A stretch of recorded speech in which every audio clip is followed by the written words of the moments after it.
Pour ne rien rater de nos programmes, n'oubliez pas de vous abonner à nos deux chaînes YouTube, le Média TV et le Média 24/7, et d'activer la cloche. Le traitement médiatique des massacres perpétrés par Israël à Gaza est au cœur de plusieurs interrogations depuis le 7 octobre 2023. Entre intimidation, pression, censure, autocensure, le travail journalistique a montré des limites parfois partisanes. La plupart des horreurs restent même invisibles de nos grands médias. Aujourd'hui, on s'interroge sur la censure médiatique qui entoure cette guerre. Alors que les civils palestiniens paient le prix fort, une autre bataille se joue depuis le tout début, celle de l'information. Nous essaierons de lever le voile sur les mécanismes de cette censure médiatique. Comment l'occupation se prolonge jusque dans nos écrans et nos journaux. On en parle avec le reporter Quentin Muller, spécialiste de la péninsule arabique et qui est l'invité de ce nouveau numéro de l'entretien d'actu sur le média.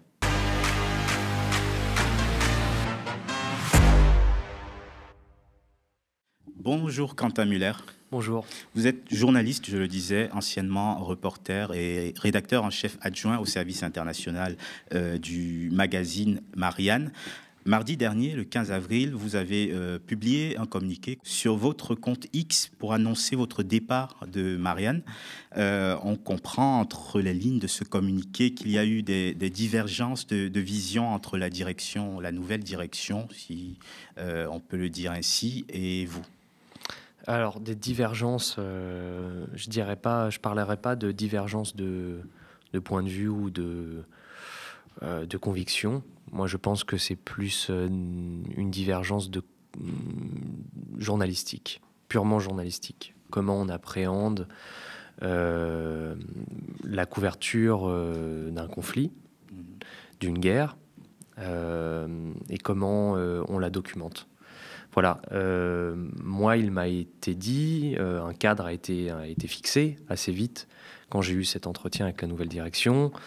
On m'a dit, voilà, Israël est une démocratie, il n'y a pas de génocide à Gaza. Donc là, il y avait une manière d'aborder ce conflit qui me gênait beaucoup, parce que, à mon sens, selon moi, on sortait du cadre journalistique et on allait plus vers de l'idéologie. Pourquoi? Je m'explique. Moi, dans mes articles chez Marianne, donc je suis resté pendant 1 an et demi, j'ai jamais écrit que Israël était une démocratie, j'ai jamais écrit que Israël était une dictature. Je suis pas juriste, je reste dans mon rôle de journaliste, de reporter des faits de crimes commis par Israël en Cisjordanie, à Gaza et ailleurs, des faits de crimes commis par le Hamas, dans le sud d'Israël, et les circonstances de ces faits, le contexte historique de cette guerre, qui n'apparaît pas de nulle part, parce qu'il y a un avant 7 octobre, et puis il y a un après 7 octobre aussi, puisqu'on l'a vu avec tous ces bombardements israéliens. Donc en fait, je m'en tiens aux faits. Pareil pour le génocide. J'ai jamais écrit dans mes articles qu'il y avait un génocide en cours à Gaza. Vous avez cité la CIJ Pourtant, voilà, donc qui parle d'un risque. Dans mon communiqué, je parle aussi de HRW, de Amnesty, qui, eux, considèrent, ce sont des organismes internationaux crédibles, qui considèrent qu'il y a un génocide en cours. Mais pour autant, c'est pas à moi, en tant que journaliste, de statuer qu'il y a un génocide en cours. Par contre, ce n'est pas à nous aussi, et ça c'est ma vision, journaliste, de dire qu'il n'y en a pas. Quelle preuve on a qu'il n'y en a pas? Est-ce que c'est pas une vision très idéologisée de dire qu'il n'y a pas de génocide à Gaza? On vous reproche, vous dites dans ce communiqué, d'avoir un tropisme anti-israélien. C'est-à-dire que documenter aujourd'hui le malheur des Palestiniens peut être vu comme avoir des positions anti-israéliennes. Ça peut être perçu comme tel, et pourtant, mes articles n'ont jamais fait l'objet d'aucune polémique. La direction précédente ne m'a jamais rien reproché. La nouvelle direction qui est arrivée, quand j'ai posé la question, quand on m'a reproché ce tropisme anti-israélien, moi j'ai demandé, vous avez lu mes articles? Oui. Il m'a été répondu oui. Est-ce que mes articles posaient problème? Il m'a été répondu non. Donc d'un point de vue purement journalistique, moi, mes articles n'ont jamais posé aucun problème. Ensuite, ça a été certainement dans mes prises dans ce que j'ai pu dénoncer, moi, sur mon réseau social X. Et notamment, il m'a été reproché, c'est ce que je raconte dans la lettre, le fait d'avoir questionné en tant que journaliste, le fait que mon confrère, Sylvain Mercadier, que, en tant que rédacteur en chef adjoint du service international, j'avais envoyé en Syrie couvrir l'avancée d'Israël hors du plateau du Golan, donc encore si je puis dire, le fait qu'Israël envahisse un territoire qui n'est pas le sien et commette des destructions dans un territoire qui n'est pas le sien, c'est contredire le droit international. Donc encore, voilà, une documentation d'un crime d'un pays tierce. Ça peut être Israël comme ça peut être un autre. Hein. Voilà, donc Sylvain faisait son travail. Il a été arrêté par les soldats israéliens. Il a été brutalisé, il a été insulté, il a été volé aussi. Ils ont saisi son matériel ainsi que de l'argent de son collègue syrien. Et puis ils ont été relâchés au bout d'un certain temps. Moi, à l'époque, j'avais une responsabilité, pas la responsabilité juridique de l'avoir envoyé, puisque ça reste un pigiste, et puis il travaille aussi pour d'autres médias sur place, mais la responsabilité morale de l'avoir fait travailler sur cette zone-là et de l'avoir publié. Il a été soutenu à l'époque par Marianne, par la direction de Marianne. Oui, il a été soutenu, mais moi, il m'a été reproché d'avoir tweeté à l'époque pour, si je puis dire, prévenir les autorités françaises, diplomatiques, et puis prévenir aussi la profession, la confrérie journalistique, que Sylvain avait été arrêté. J'ai aussi été en contact avec sa famille, dont j'avais pas les contacts. Et si vous voulez, moi, j'ai été là pour informer et surtout pour alerter. Et j'ai aussi posé des questions de manière très factuelle, c'est-à-dire Israël, qui se prétend être un pays démocratique, et moi je ne suis pas là pour juger, pour dire si c'est un pays démocratique ou non, est un pays donc qui arrête un journaliste français sur un territoire syrien qui n'est pas le sien, donc dont il n'a pas autorité, et qui commet en plus des délits internationaux et des crimes dans un pays qui n'est pas le sien. Donc j'ai posé cette question. Et cette question a été perçue par la nouvelle direction comme un tropisme, une prise d'opposition, un tropisme anti-israélien. Je pense que, en tant que journaliste, il est très important de rester le plus objectif possible, y compris dans ses prises de position publiques, et ça, je suis tout à fait d'accord avec ça. Mais poser des questions, et y compris des questions qui peuvent déranger, je pense que c'est le rôle d'un journaliste, y compris des questions qui sont comme celle-ci, qui remettent en cause un pays qui se prétend, et qui d'ailleurs pas se prétend, mais qui l'affirme et qui l'affiche, être la seule démocratie du Moyen-Orient. C'est d'ailleurs quelque chose qu'on peut faire pour n'importe quel autre pays, bien sûr, que ce soit pour Israël ou pour la France. Il n'y aurait pas de scandale à questionner on le fait pour d'autres pays qui ne respectent pas le droit international ou qui s'en prennent à des opposants, des intellectuels ou à des populations civiles. On l'a fait Boualem Sansal en Algérie, et à juste titre. Oui. On l'a fait aussi pour la Birmanie avec les Rohingyas. On l'a questionné aussi pour la Chine vis-à-vis des Ouïghours. On le fait tout le temps. Donc en fait, pourquoi on ne pourrait pas le faire pour Israël ? Et moi, là, j'ai envie de dire quelque chose. Je pense qu'il est très important pour les journalistes, je parle vraiment pour les journalistes, de désacraliser Israël et ce que fait Israël en Palestine.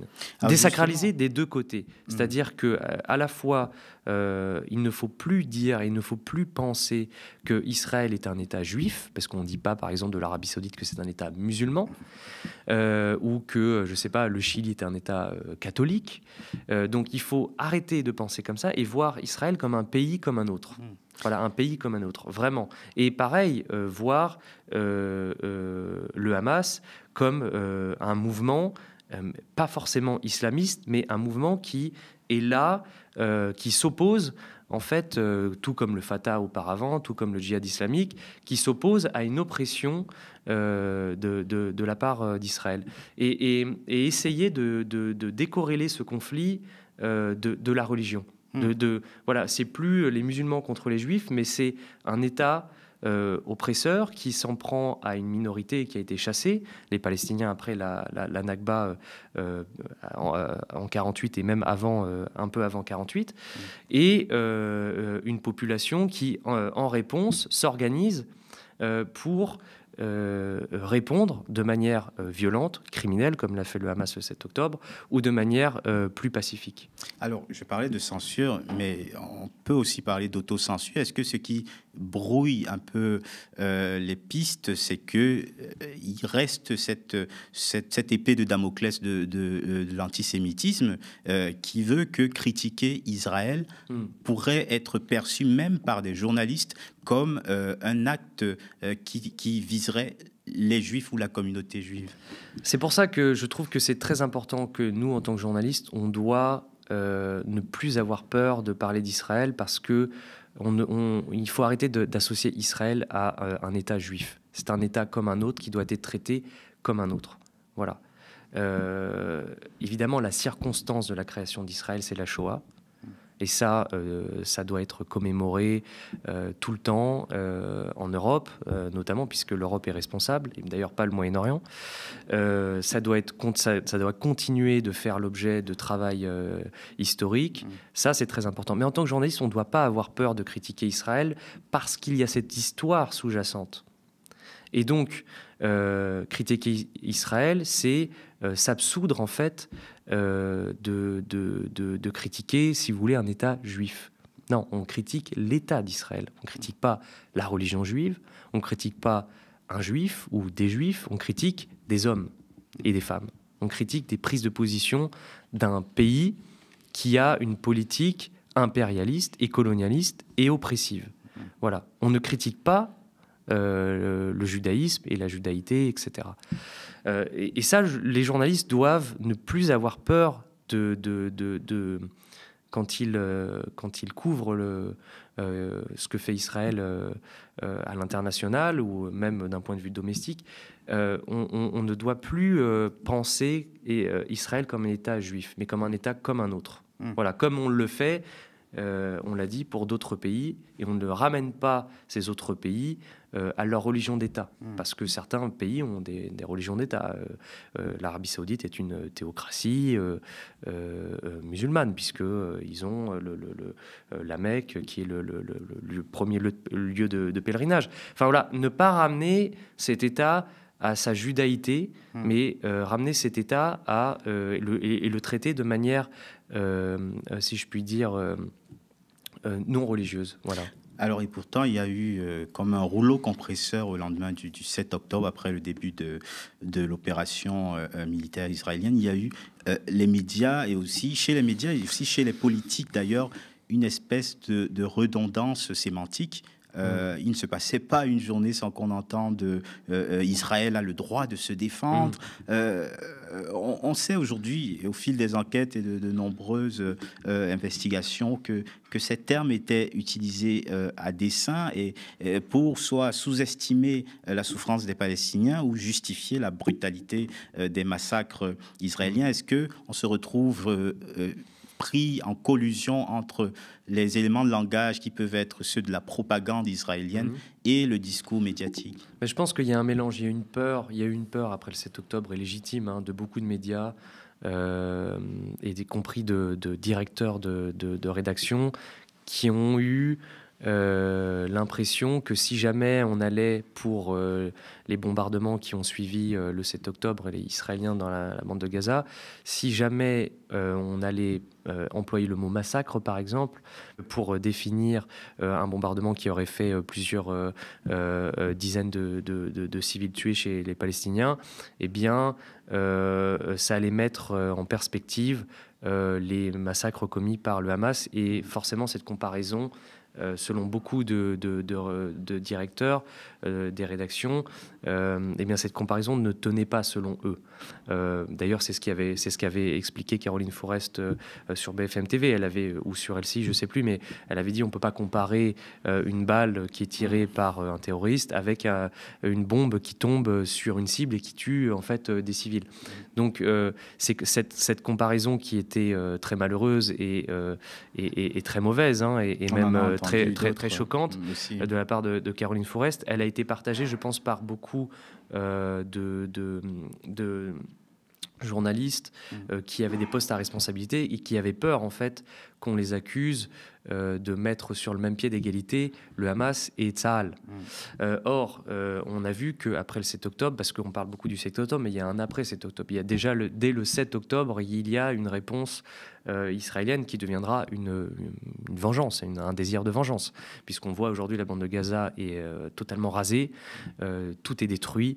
Il y a, je sais, plus de 50 000 morts au bas mot, et énormément enfin, la majorité sont des civils. D'ailleurs, quand Tsahal dit oui, mais il y a, je sais pas, 20 000 combattants du Hamas qui sont parmi 150 000 morts, comment le vérifier, comment le prouver et l'attester?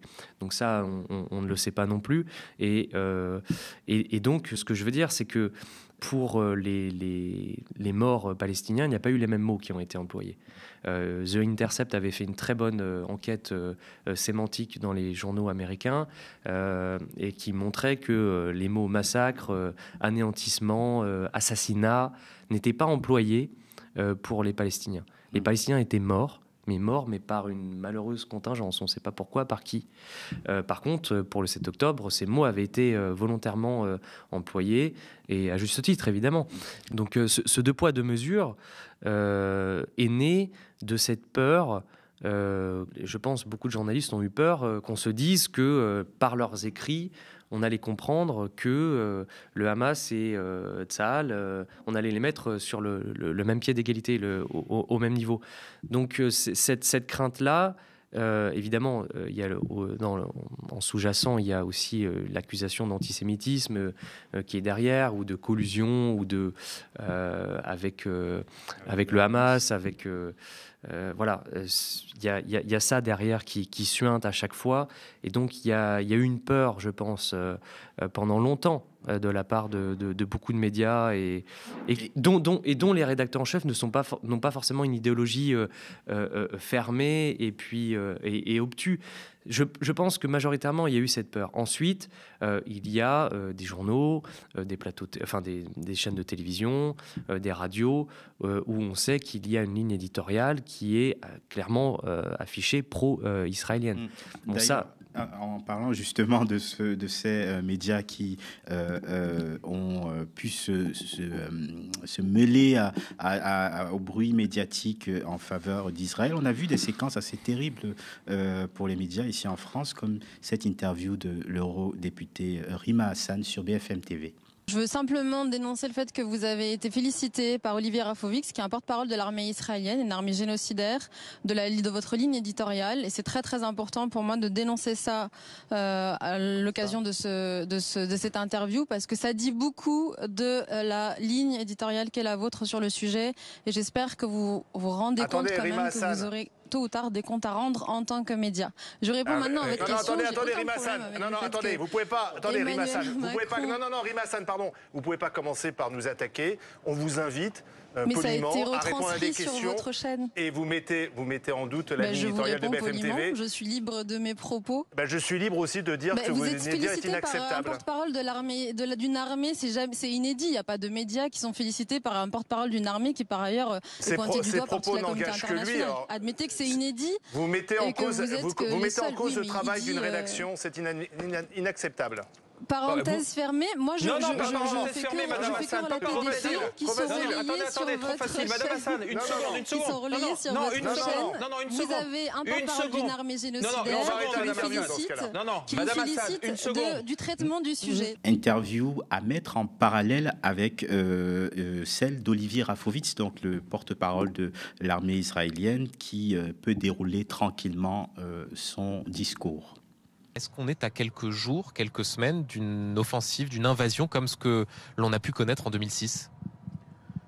En aucun cas, on est dans une invasion. On est dans une tactique de raid extrêmement important, puissant dans leur intensité, avec un but précis, la destruction des installations militaires du Hezbollah qui sont installées un peu partout dans des villages, dans des maisons. D'ailleurs, on a montré à la presse il y a quelques jours, et encore hier, un film où l'on voit un tunnel creusé à quelques centaines de mètres de la frontière israélienne, avec des sacs préparés de guerre pour les les hommes du Hezbollah prêts à ce qu'ils étaient en train de préparer, c'est-à-dire une invasion, préparer une invasion du nord de l'État d'Israël, je dirais un 7 octobre multiplié par 10.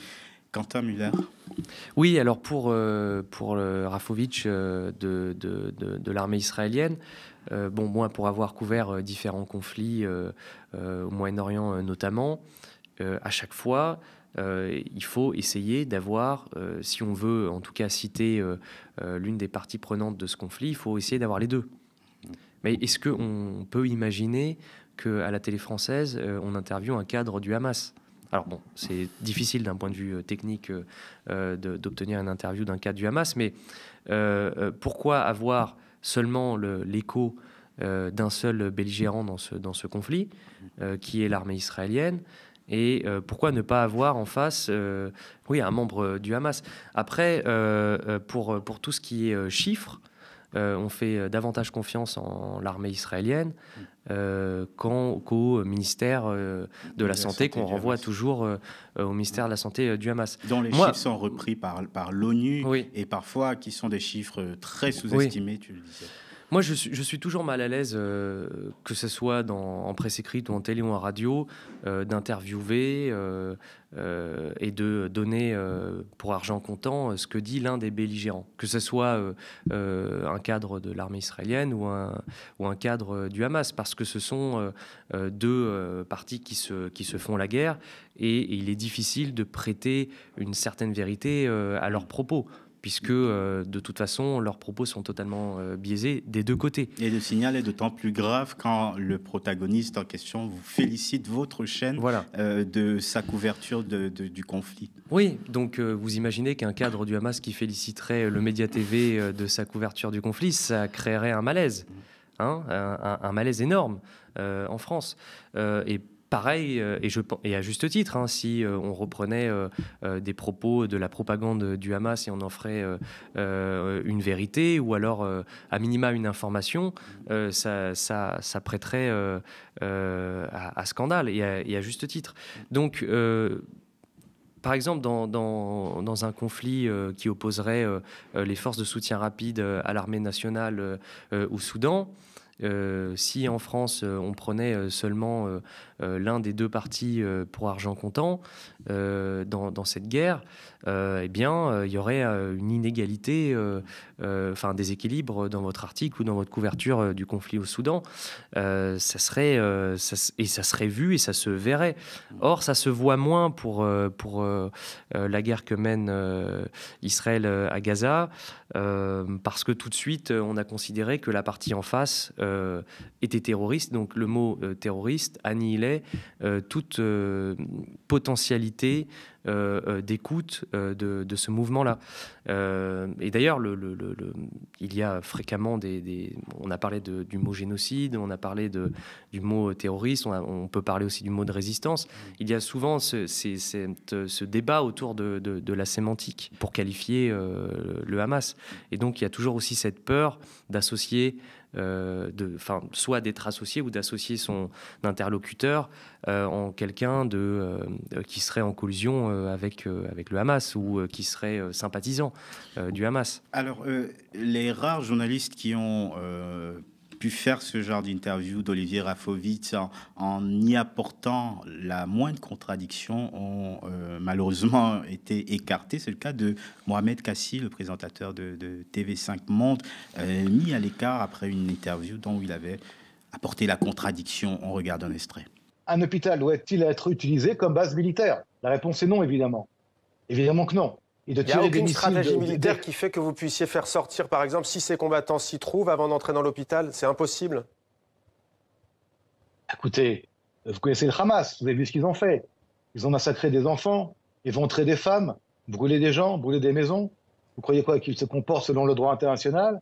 Qu'ils se comportent selon la justice, selon le respect du droit humain? Donc donc vous comportez comme le Hamas, c'est ce que vous nous dites ce soir?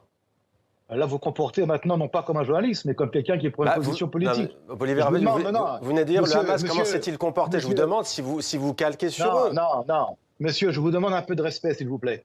Ce que vous me dites là, c'est une attaque à l'État d'Israël et à Tsahal. Alors reprenez votre propos pour qu'on le comprenne. Non, reprenez-vous votre propos pour que je comprenne. Merci beaucoup Olivier Rafovitch d'avoir été avec nous en direct ce soir sur TV5 Monde. Merci à vous. Et donc, dans la sémantique, on se souvient aussi du cas de ce journaliste de France Info suspendu pour avoir parlé d'otages palestiniens. Simplement, le fait de faire le travail journalistique, d'apporter l'autre son de cloche à une partie devient presque comme une faute au métier, à la pratique journalistique et justifie de se faire écarter d'une rédaction. Alors, pour le mot otage palestinien,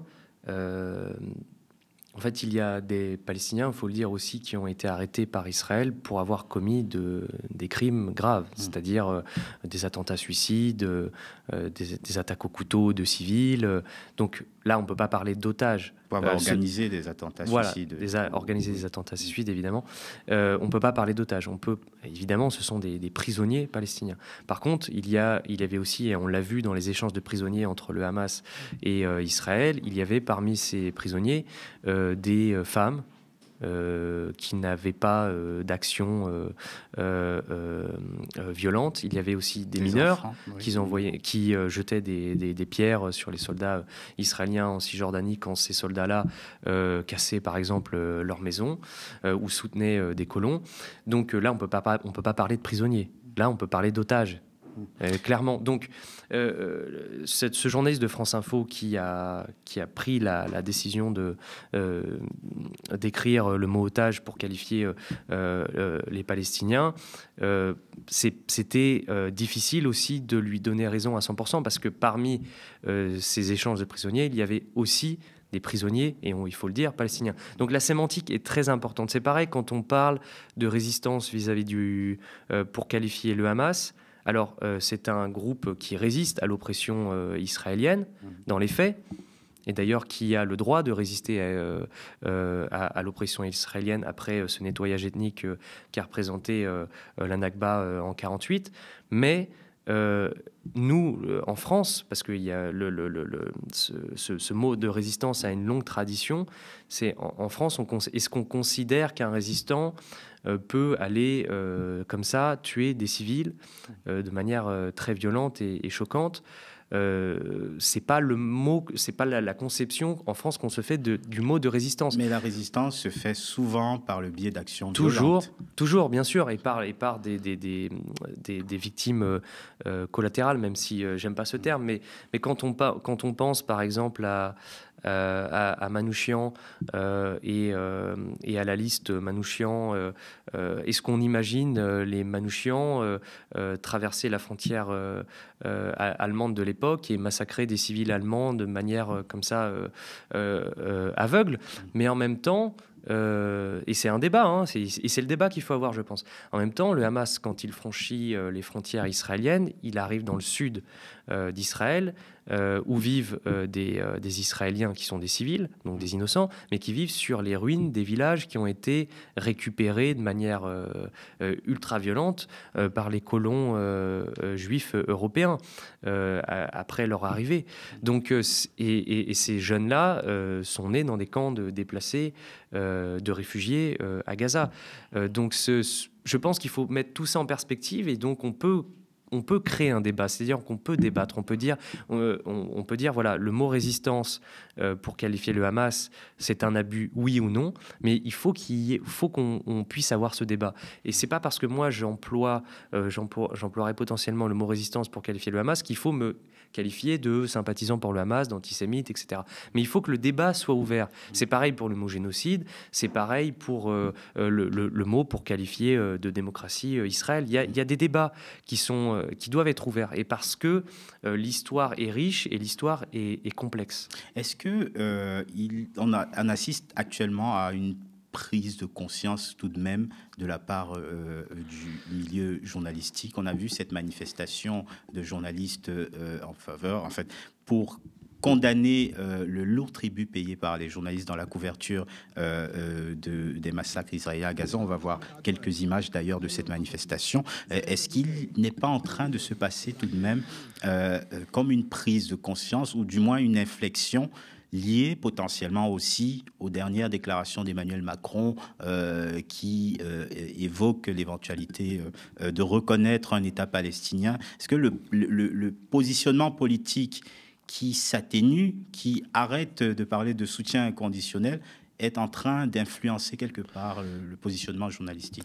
Je pense qu'on est beaucoup de journalistes qu'on soit plus ou moins sensibles à cette région, à la cause palestinienne, qu'on ait couvert ou non Israël et puis la Cisjordanie et Gaza. Il y a une fatigue et puis surtout un mal-être, je pense, chez beaucoup de journalistes de voir toutes ces images, en fait. Toutes ces images de femmes et d'enfants déchiquetés, brûlés, de confrères journalistes tués, assassinés par Israël, de voir en fait ce déchaînement de violence sous nos yeux sans qu'on puisse faire quoi que ce soit, puisque Israël refuse à tout journaliste étranger une entrée libre, hein, j'entends, et pas suivre un contingent militaire.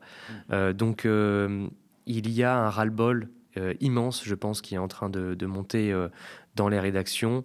Et ça se traduit, je pense, soit par des résistances au sein de ces rédactions, parfois ou des débats vifs, ou carrément des démissions pour montrer que voilà, ce n'est plus possible en fait de revenir à des considérations post-7 octobre où des rédactions avaient peur, ou alors des rédactions carrément prenaient directement parti pour Israël et refusaient l'empathie pour les civils palestiniens. Donc j'espère qu'il y aura de plus en plus une prise de conscience dans la rédaction qu'il faut continuer à débattre, il faut continuer à parler, même si on n'est pas d'accord, même si on n'a pas les mêmes visions. Il faut le faire de manière sans cette passion qui nous fait peur et qui nous fait mal. C'est-à-dire que il faut arrêter de tout de suite penser que l'autre peut-être potentiellement est antisémite quand on n'est pas d'accord avec un confrère, une consoeur ou un collègue. Et il faut que ce doute cesse, en fait. Il faut que ce doute qui pèse sur nos épaules en tant que journaliste, en tant qu'intellectuel, il faut que ce doute s'arrête. Parce qu'on voit très vite quand quelqu'un est antisémite et quand il ne l'est pas.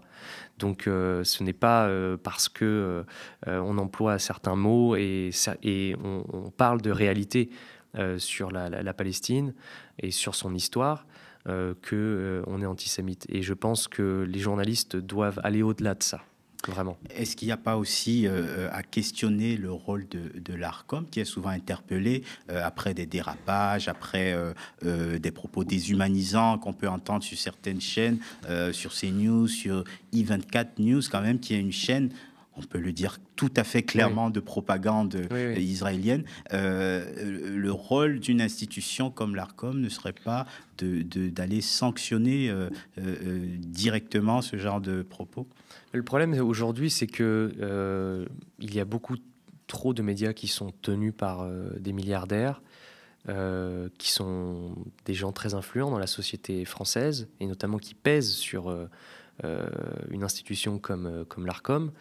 Et donc l'ARCOM a des difficultés, je pense, et reçoit des pressions pour ne pas sur-sanctionner, si je puis dire, des chaînes ou des médias qui se seraient rendus coupables de propos limites, voire outranciers vis-à-vis des Palestiniens. Bon, ça arrive quasi quotidiennement, tous les soirs sur CNews. Dans le JDD, sur Europe 1.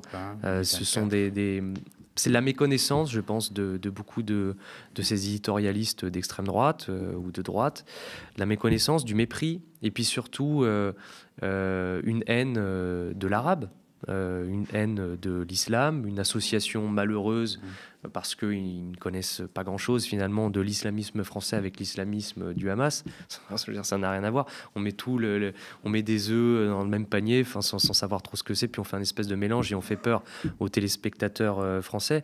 Donc c'est du boogie-boulga d'information, et puis c'est de la fake news faite de manière inconsciente, et donc c'est de la désinformation, et aussi c'est une information biaisée et xénophobe. Donc l'ARCOM, je pense, fait souvent des rappels, Mais l'Arcom ne peut pas faire des miracles quand il y a des milliardaires comme ça qui pèsent sur la politique française. Et ça, c'est un gros problème d'indépendance. Merci beaucoup, Quentin Müller, reporter et donc rédacteur en chef, ancien rédacteur en chef adjoint du service international de Marianne. Merci à vous de nous avoir regardés sur la Freebox, sur Molotov ou sur notre chaîne YouTube, le Média 24/7 et sur le mediatv.fr. N'hésitez pas à nous laisser un commentaire si vous nous regardez sur YouTube ou via email, si vous nous regardez à la télévision, si vous en avez les moyens, évidemment, soutenez-nous, soutenez le travail de journalistes véritablement indépendants en allant sur le mediatv.fr/soutien. Restez connectés aux médias, bonne suite des programmes.